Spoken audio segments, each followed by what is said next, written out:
era itu saja Presiden Soekarno sudah melihat dunia itu sudah harus ditata ulang. Dan ada statement Soekarno yang paling penting, bahwa semua aliansi pertahanan di muka bumi harus dihilangkan.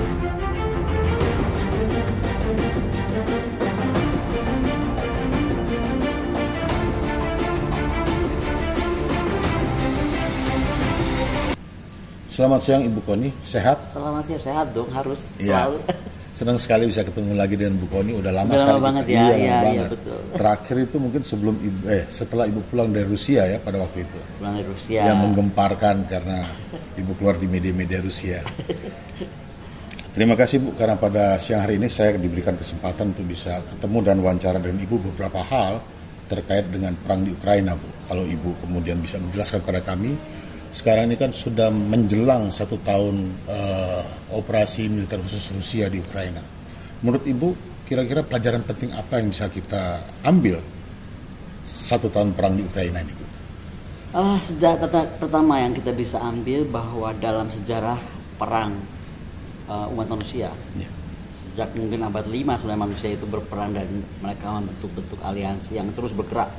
Aliansi ini berubah terus kan? Tadi teman, nggak teman, begitu terus lah bergolak aja seperti hubungan manusia ada sebagaimana umumnya. Sebenarnya kalau kita lihat dari abad 5 sampai sekarang, sekalipun di abad 21 ini, bentuk perang seperti itu sepertinya hampir dibilang nggak pernah terjadi. Karena bentuk perang seperti ini membuat Rusia itu seolah-olah tidak punya sama sekali kesempatan untuk bergerak. Di hubungan lain masih ada misalnya kita menekankan aspek diplomasi. Di perang ini aspek diplomasi tutup total.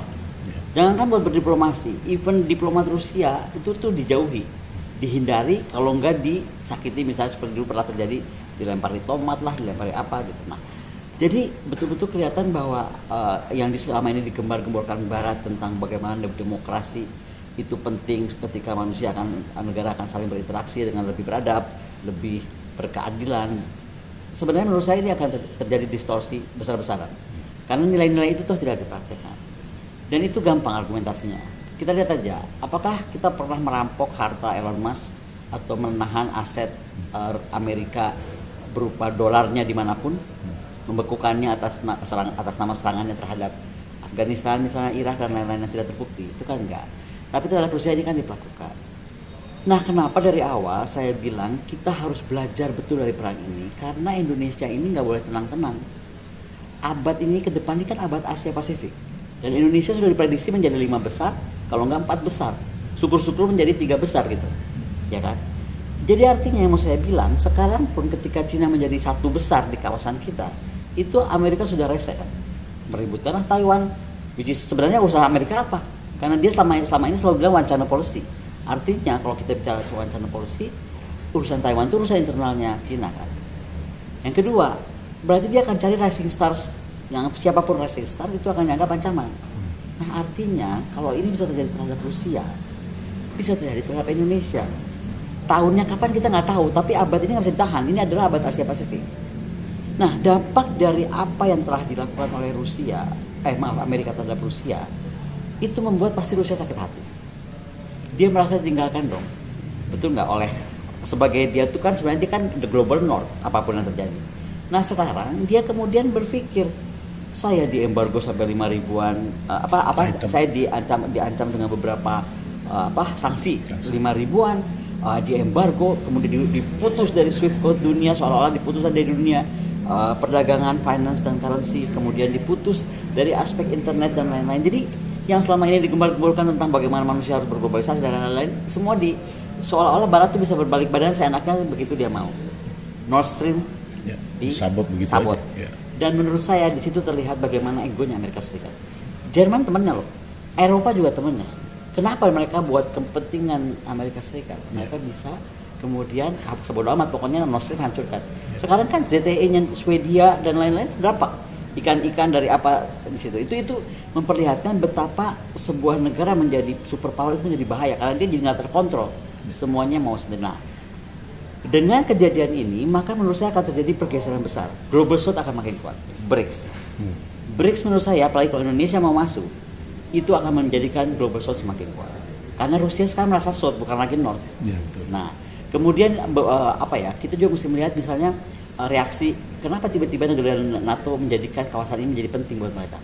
Kenapa misalnya kekuatan pertahanan Prancis dan kawan-kawan jadi kuat sekali dengan apapun alasan mereka lah, melindungi koloni mereka biasa Pasifik lah atau apa, itu kan bisa dibuat. Atau alasan keamanan lingkungan dunia lah, itu bisa dibuat. Maka saya nggak terlalu happy kan dengan G20 hasil bahwa keamanan laut, permukaan dan lingkungan dunia yang 30% mau dilindungi.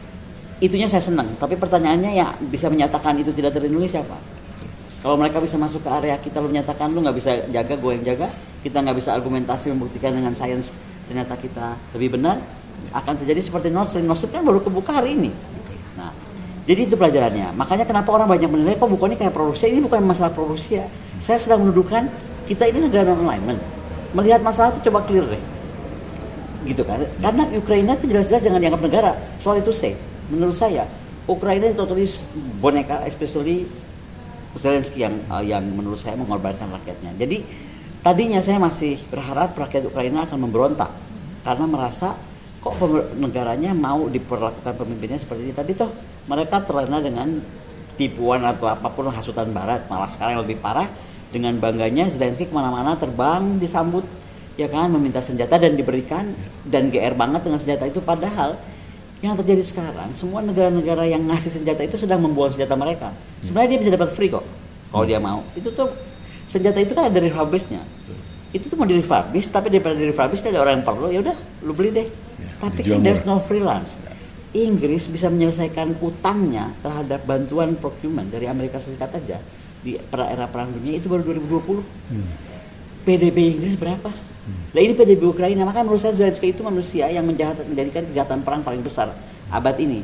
Satu, karena menyiksa rakyat Ukraina dan negara Ukraina ke depan. Bukan dia loh, dia sih sebentar lagi juga turun. Ya kan? Amerika gitu loh, kepentingannya selesai. Yang kedua adalah bagaimana menurut saya ini akan merubah tatanan dunia. Nah, di sini sebenarnya Indonesia punya kesempatan. Kita itu one of the leader of non-bloc. Makanya kenapa kalau Pak Waro bilang kenapa sih Poni jalan di Jakarta? Saya masuk dalam jaringan akademisi non-alignment dunia. Which is ini menarik Pak Waro. Contohnya saya kemarin bicara di Sorbonne di Prancis. Saya bicara di Le Havre di Normandy. Ketika di Sorbonne di mana tuh kita tuh ada aturan akademisi Rusia nggak boleh masuk. Oh, yes. Ada profesor-profesor dari Rusia nggak boleh masuk. Tapi dibolehkan oleh kampus. Karena ternyata tidak semua sepakat dengan pemerintahannya. Loh, kamu boleh marah gitu terhadap Rusia, tapi kita ini kan harus mengedepankan pemikiran namanya akademisi. Kemudian diplomasi. Kalau diplomasi alur Kemlu-nya ditutup, kamu mau ngomong lewat mana lagi? Jadi itu profesor boleh bicara di kita. Nah, itu makin meyakinkan kami dari negara-negara non-blok, terutama saya dari Indonesia selalu merasa bahwa ini bagian penting kita ya. Dan Soekarno sangat sukses era itu karena mengedepankan non-blok sehingga lahirlah Konferensi Asia Afrika, kemudian statement Soekarno yang terkenal dan juga statement Indira Gandhi yang terkenal bahwa tidak ada sebenarnya kemampuan mendamaikan selain non-blok. Apalagi dengan UN hari ini nggak berfungsi. Nah, itu semua cerita inilah sebenarnya menurut saya kita harus gali lagi. Dan kemudian begini, momentum besok ini menjadi penting. Kalau nggak salah saya nggak tahu ya bulan Juni atau bulan apa, UNESCO itu akan mengumumkan pidato Soekarno to build the world anew. Itu akan diangkat sebagai treasure of the world. Jadi akan dianggap sebagai pidato paling penting dunia, salah satu pidato penting dunia yang harus kita revisit gitu nilai-nilainya. Nah, ini kan momentum bahwa pertama kita bangga kepada founding fathers kita. Kedua, era itu saja Presiden Soekarno sudah melihat dunia itu sudah harus ditata ulang. Dan ada statement Soekarno yang paling penting bahwa semua aliansi pertahanan di muka bumi harus dihilangkan. Karena itu akan trigger the war. Which is now is proven. Terbukti. Terbukti apa? Sekarang jadi aneh yang katanya di demokrasi itu kalau negara sesama teman demokrasi tidak akan saling menyakiti. Loh, emang Rusia nggak demokrasi? Rusia tuh bubar dari Soviet karena didemokrasikan ceritanya. Dihajar juga gitu, hanya karena kepentingan satu. Yang kedua, saya lihat ini lebih kepada kepentingan dan egoisitas Global North, bahwa mereka lebih pengen unggul. Jadi gini, tetap komposisi 1 miliar manusia menguasai teknologi, finance, currency, dan semua itu akan terus dijaga. Pokoknya yang sisanya manusia di dunia ini, yang 6,7 harus ikut. Nah ini yang sebenarnya dilawan berlahan dengan cara softnya Cina. Cina kan makanya dengan soft, ekonomi. Nah makanya Afrika bangkit, kemudian kita juga Asia akan bangkit. Nah makanya non-alignment movement ini menurut saya harus segera kita hidupkan kembali. Dan kantor 6 itu jangan lagi di New York. Karena kantor non-alignment movement itu dulu kan ada di New York karena dia harus dekat dengan PBB. Yeah. Bagaimanapun kan PBB lahir dari keputusan non-alignment movement kan. Iya dong, dari keputusan besar non-alignment movement lalu lahirnya United Nations, cerita kan begitu. Nah, sekarang PBB itu boleh saja kalau kantornya mau tetap di New York, tetapi untuk urusan-urusan yang nggak berat, tapi urusan teknologi, finance, currency, apalagi militer, kita harus geser, nggak boleh lagi di sana. Yeah. Karena harus ke negara yang pencetus non-blok dong harusnya gitu. Betul. Salah satunya Indonesia misalnya, dan Indonesia pun politik luar negerinya memang sudah harus agak berubah dalam arti lebih bebas dan lebih aktif. Yeah. Jangan sampai bebas aktif tapi at the same time orang baca lain. Yeah. Nonton saja. Kayak takut gitu. Ya, nah, nonton aja. Nah, makanya saya sangat apresiasi kepada Ibu Sri Mulyani. Ibu Sri ini menurut saya dalam tenangnya beliau kan sangat tenang banget ya. Yeah. Tapi bagaimana handle finance, handle currency, udah sangat berani menurut saya untuk step-step untuk memperkuat Indonesia ke depan. Nah, menurut saya itu pembelajaran karena sekali lagi kita nggak pernah berpikir loh untuk Swift dari dolar, ya kan? Betul. Tapi ini menjadi terpikir oleh kita ketika itu dilakukan terhadap Rusia. Ya, sedang berjalan. Ya. Nah, makanya kita juga harus membantu. Gini, ini kan propaganda Baratnya sangat berat ya. Soal Rusia bergerak begini. Tapi coba contoh 12 lab di Ukraina yang berbahaya biologi itu silang seperti dianggap nggak ada dosanya. Betul. Dan dendam saya kenapa saya jadi kelihatannya benci banget sama Zelensky. Gimana saya nggak marah ya? Saya tahu betul bagaimana Bu Menlu, presiden kita dan segenap KL kita konsentrasi menyukseskan G20. Ingat? Ya betul. Kita diatur-atur. Saya tuh tahu betul Bu Menlu lah paling pusing kali kepalanya. Dari kesana dari kemari tiap hari ditelepon mungkin. Tapi akhirnya kita sukses. Di tengah kita hari pertama, tiba-tiba Zelensky bikin zong itu kan, bikin rumors yang paling parah itu dia bilang ada bom kemana? Di Polandia. Untungnya Biden tuh waras hari itu. Loh, serius tuh Pak Waro. Dia bilang nggak mungkin Polandia jauh banget. 3 jam kemudian Gedung Putih menyatakan tidak. Itu adalah dari Zelensky dari Ukraina. Bayangkan kalau Biden saat itu tidak wise enough to say that, atau Washington cukup gila untuk this is the moment untuk melakukan aktivasi Artikel 5 serang habis Rusia. Kiamat kita pasti sudah perang dunia dari kemarin.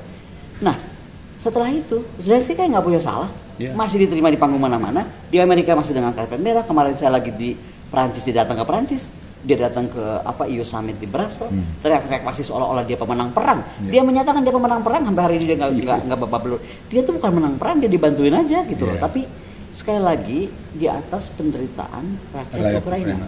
Itu yang saya tuh merasa kejahatan terbesar manusia abad ini adalah Zelensky. Karena dia menjual negaranya untuk ego dia. Menjual rakyatnya juga. Menjual rakyatnya, ya otomatis negaranya ada rakyatnya dan semuanya. Ini gini Bu ya, mengapa negara-negara Eropa itu yang sudah terseret ke dalam krisis ini, terutama krisis ekonomi, mereka tetap dalam posisi itu nggak bisa kritis atau justru tetap bersama-sama? Enggak. Ini otaknya kan di Amerika, kok mereka tetap ikut gitu loh? Gini, saya tuh di pertemuan kami di Normandy kemarin, ada wartawan penting dari Amerika Serikat, saya boleh sebut namanya, tapi dia sedang melakukan investigasi Nord Stream. Di situ dia bilang akan ada investigasi besar-besaran oleh media sana, karena ternyata mereka sementara ini menemukan data itu sudah direncanakan 2 tahun sebelumnya. Dan jangan salah, berarti kan Amerika tahu kalau Nord Stream diapa-apakan, yang terdampak itu pasti kan negara-negara Eropa. Nah, disinilah kelihatan bahwa even NATO itu ternyata bisa saling membunuh. Iya dong. Betul. Dan even EU itu juga nggak solid.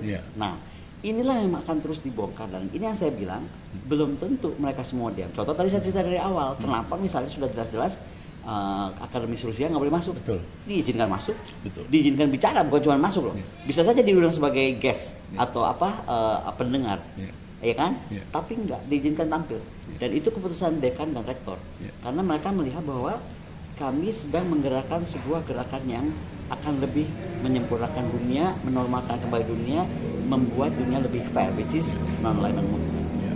Maksud saya bukan gerakan sipilnya yang seperti Ibu katakan media dan kemudian ada akademisi, tapi negara-negara atau pemerintahan di Eropa itu tega. Rakyatnya udah makin susah karena ada krisis seperti sekarang ini disebabkan oleh perang Ukraina itu. Mereka tetap ngotot ikut dengan kebijakannya NATO apa Amerika. Nah, ini mengapa negara-negara seperti itu ya? Ada ekonomi yang diuntungkan. Dan makanya ini ada penikmat perang juga. Nah, itu kita bisa bahas lagi nih. Siapa penikmat perangnya? Tapi yang pasti kita kalau dari secara sederhana penerimaan perang pertama ya pasti perlu senjata. Karena negara ini tadi memberikan senjatanya, which is yang sebenarnya udah harus dibuang atau berapa lama lagi harus diganti karena teknologi perang sudah berubah. Tapi toh ini ada yang butuh nih, kita jual aja nih. Gitu. Gitu. Jadi bisnis dalam perang. Perang. Yang kedua coba kita bisa lihat kasus Sam Bankman. Bagaimana pencucian uang dengan atas nama perang ini. Itu kan terbukti aliran dananya. Walaupun itu dengan kripto dan apapun. Gak ada tindakan dari siapapun kan, even UN juga diam-diam aja. Nah, tapi menurut saya ini semua orang akan semakin terbuka pemikirannya kalau kita buka. Betul. Masalahnya kan propaganda barat ini kan seolah-olah kencang banget. Ya, ada dua aja sekarang paling buruk di dunia ini. Satu Cina, kedua Rusia, atau satu Rusia, kedua Cina, itu aja bolak-balik. Ganti. Dan akademisi kita ataupun banyak kampus memilih diam. Saya nggak tahu kenapa, apa takut diserang atau apa, karena saya yang ngomong begini dari awal saya diserang. Tapi kalau saya kan orangnya modelnya begini ya, pokoknya terus kita semua diam. Ada yang bilang, Bu Koni nggak takut ya, belain banget. Saya nggak sedang bela siapa, saya sedang pengen dunia itu lebih aman, dan saya sangat bangga dengan pemikiran kita dulu yang melahirkan Konferensi Asia Afrika. Dan itu menurut saya pemikiran founding fathers yang harus kita bangga banget. Makanya gue marah banget hari ini tiba-tiba rumah Soekarno di Padang kalau malah dilantakan. Itu menurut saya itu crime loh. Kita itu punya gini loh, nggak menghormati sejarah dan tidak menghormati tadi pendiri bangsa. Itu kalau kita biarkan, kita akan kehilangan nilai. Jangan salah satu bentuk perang Fuka adalah menghapus sejarah. Pride kita sebagai bangsa itu hilang.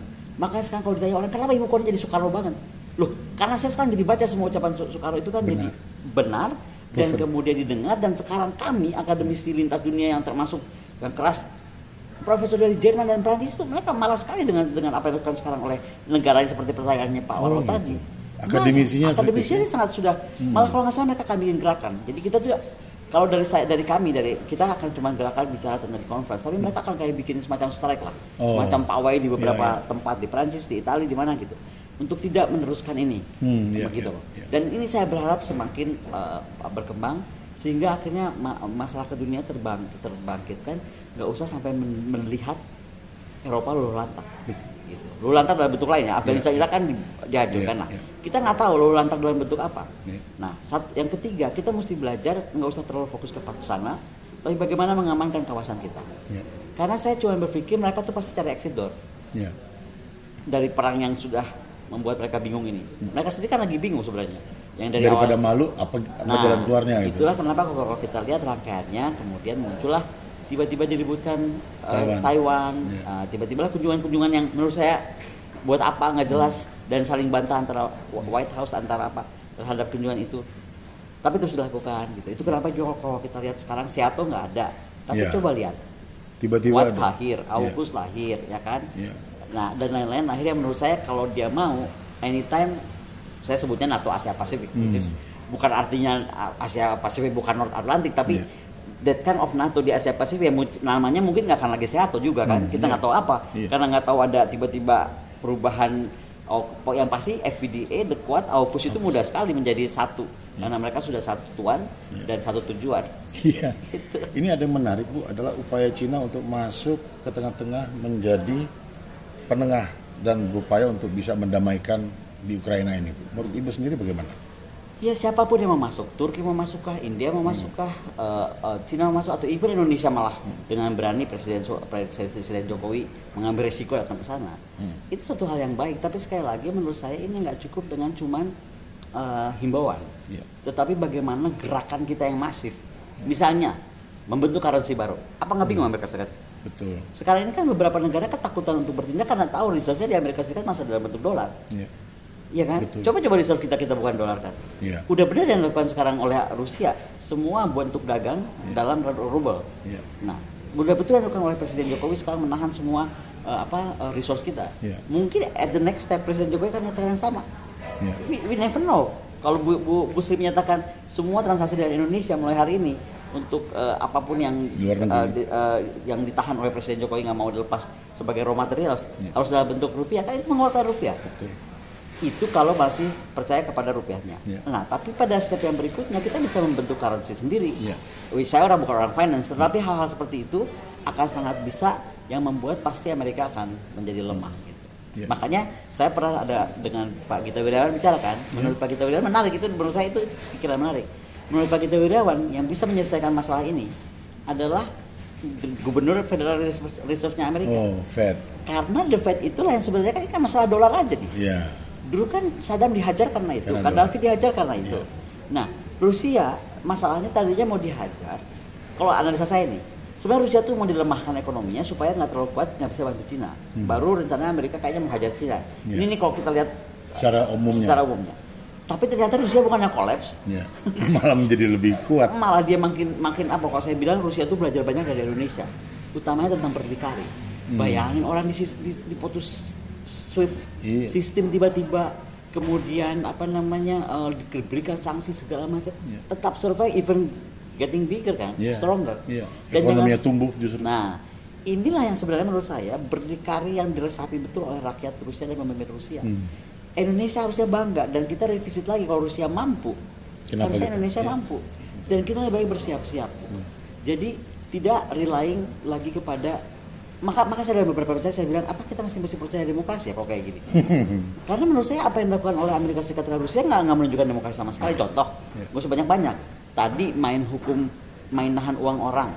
Katanya sahabatnya Putin lah, siapanya Putin. Apapun Putin itu kan harus ada proses hukum. Anda mau tahan aset orang kok gitu. Ya kenapa kita nggak bisa tahan asetnya Elon Musk atau siapapun orang kayanya Amerika untuk misalnya serangan-serangan terhadap Afghanistan dan luluh lantaknya Irak misalnya. Kan alasan menahan uang siapapun dari Rusia adalah kata untuk membangun lagi Ukraina. Ya kan? Ya kenapa kita nggak bisa berkata yang sama untuk Afghanistan? Itu kalau fair ya. Nah itu makanya. Bu, satu lagi Bu ya, ini yang terakhir. Ini kan ada kebangkitan daripada ideologi neo-Nazi yang bukan tiba-tiba tapi ternyata sudah dirancang begitu rupa oleh si Amerika yang menjadi pelopor demokrasi dan sama-sama perang menghadapi neo-Nazi di Jerman, menghadapi Nazi di Jerman Perang Dunia Kedua. Mengapa ini bisa bangkit lagi seperti ini, Bu? Dan apa kepentingannya memakai neo-Nazi ini? Itu yang saya bilang, ketika kepentingan negara itu menjadi, kita biarkan unipolarisasi itu terjadi terlalu lama, menjadi superpower terlalu lama, so he can play God. Apapun juga. God and Satan. Contoh dong, jangankan soal neo-Nazi. Nord Stream itu, kan mereka bisa tahu itu begitu disabotas, itu bocor, itu kan kayak kita aja kena spill minyak deh. Terumbu karang terkena, environment di bawah dasar laut sangat terkena, dan ini dan itu. Sekarang yang sudah pasti terdampak itu adalah Swedia, kalau nggak salah Finlandia malah udah, ZEE mereka sudah kena. Kita nggak tahu lagi karena kita belum sampai masuk ke arah lebih dalam bicara sama orang-orang biologi laut misalnya yang saya bisa tanya dari mereka. Coba untuk kepentingan siapa? Kan berarti kan kepentingan Amerika Serikat. Kalau sekarang mereka merasa benar-benar teman, ada cara lebih bagus kali. Nggak begitu caranya, ada lebih canggih. Tapi kan waktu itu kenapa diputuskan melakukan itu berarti kan ego dari negara tersebut. Ya tadi karena terlalu lama menjadi unipolar dan menjadi akhirnya super power itu. Nah, ini yang sekarang saya pikir kenapa non-alignment movement ini mesti betul-betul kita revisit dan kita harus memang ada yang bilang begini, Bu Koni itu kan sudah zaman dulu, sudah out of date. Out of date doesn't mean nggak bisa di revisit atau dibentuk ulang atau didesain ulang sesuai dengan zaman sekarang kan bisa gitu. Tapi konsep dasarnya bahwa ini adalah betul-betul sebuah konsep yang membalance antara global north dan global south itu yang paling penting. Atau kalau nggak mau ngerti lagi gini lah, gimana membalance 1 miliar orang yang mengontrol 6,7 orang, paling nggak jadi setengah-setengah deh, 3,5 ke 3,5. Nah itu, maka saya pikir selalu dalam setiap kesulitan tuh pasti ada jalan, dan itu sudah dibuktikan Rusia. Dan ini menurut saya adalah juga mungkin waktunya global south bergerak cepat mengalahkan global north. Bahwa mereka suicidal atas keputusannya, ya memang mungkin sudah waktunya gitu. Baik, terima kasih banyak Ibu Koni atas penjelasannya pada hari ini. Tetap sehat dan semangat. Harus dong, Pak Warojo tetap dong menggelorakan terus kewarasan berpikir. Karena gini ya, nggak banyak juga media yang mau membalas pemikirannya. Mohon maaf ya, saya kan tahu di beberapa media kita tuh di-finance oleh negara-negara barat juga. Jadi mereka suaranya suara barat. Nah, dan ini yang menyeimbangkan pemikiran itu harus itu penting, Pak Warojo. Jadi saya sangat appreciate kalau saya baca soal tulisan-tulisan Pak Warojo yang sangat berimbang.